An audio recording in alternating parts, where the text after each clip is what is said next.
Í Holtaskóla í Keflavík eru kennsluhættir að breytast með óhefðbundnum kennslustofum fyrir nemendur á unglingastigi. Hefðbundin húsgögn víkja fyrir grjónapungum og sófum og aðstoða skólastjórinn segir vellíðan vera grunninn að svo mörgu. Komið með okkur í skólastofu framtíðarinnar. Ef við ákveðum bara að hugsa út fyrir ramman og losa okkur við bara flest hefðbundi sem er í kennslustofu í dag og það er til dæmis, eins og sér, það er ekki mikið kennsluborð og hefðbundna stóla heldur ákvaða við bara að setja nýtt inn og erum búin að vera að skoða það og setjum inn sófasett og grjónapúða og ringborð og svoleiðis til að breyta því hvernig krakkarnir vinna í skólanum. Gera þetta meiri stofu heldur en kennslustofu? Já, meiri svona eins og setustofu. Setustofu og vinnustofu. Þú hefur vinnuborð ef þú vilt og þú hefur lenestúl ef þú vilt halla þér og þannig á allir að velja sér vinnuaðstöðu eftir aðstæðum og hæfi, hvað hentar hverjum og einum. Mér langar að spyrja, er þetta eitthvað sem aðalnámskráin er að boða?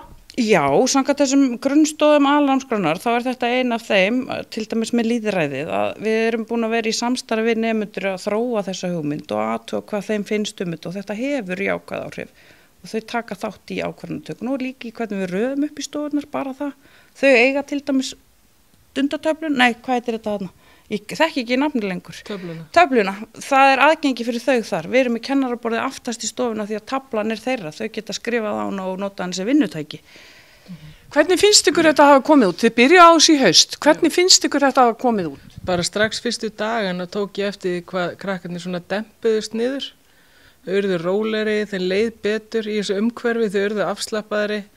Og það yrði minni bara læti í stofinni og það var bara rosa þægilegt svona vinnu andrúmsloft. Hvernig líður krökkunum í þessu námi? Getið eitthvað frætt með það? Við ákvaðum að taka svona formlega könnun á því við Telma og gerðum könnun hvað finnst þér gott við nýju kennslustofuna og hver eru gallarnir, kostir og gallar. Og það voru eiginlega engi gallar sko.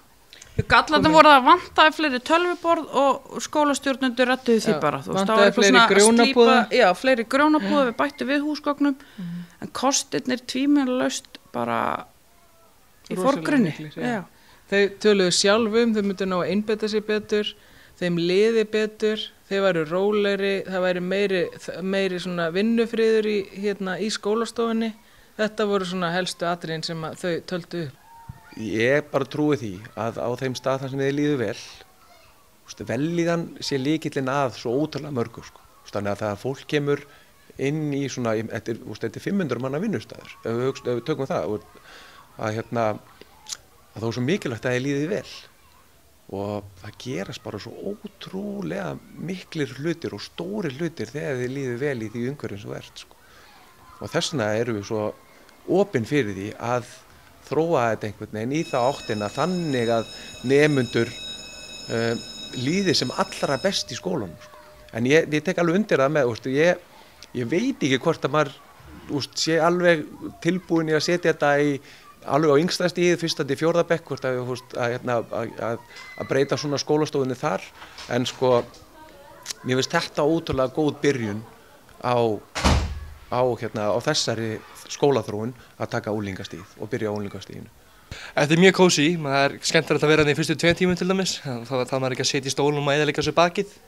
Og mjög kósí bara að geta unnið til dæmis bara í iPadunum sínum og svoleiðis og ég verið í grjónapúða og njótið sín.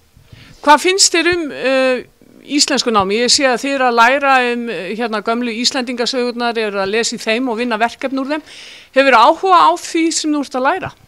Mér finnst þetta persónulega mjög merkilegt þegar ég fíla Íslendingasögur mest að þessu öllu. Ég er kannski ekki mikið í málfræðinni kannski, en eins og þegar kemur á íslenska tungumálum þá nýtum við mín mjög mikið í námi. Finnst þér íslenskt tungumál vera þess virði að varðveita það? Mjög svo, þess vegna þoli ég ekki þegar Íslendingar tala til dæmis ensku við hvern annan þótt að ég geti bara að tala íslensku.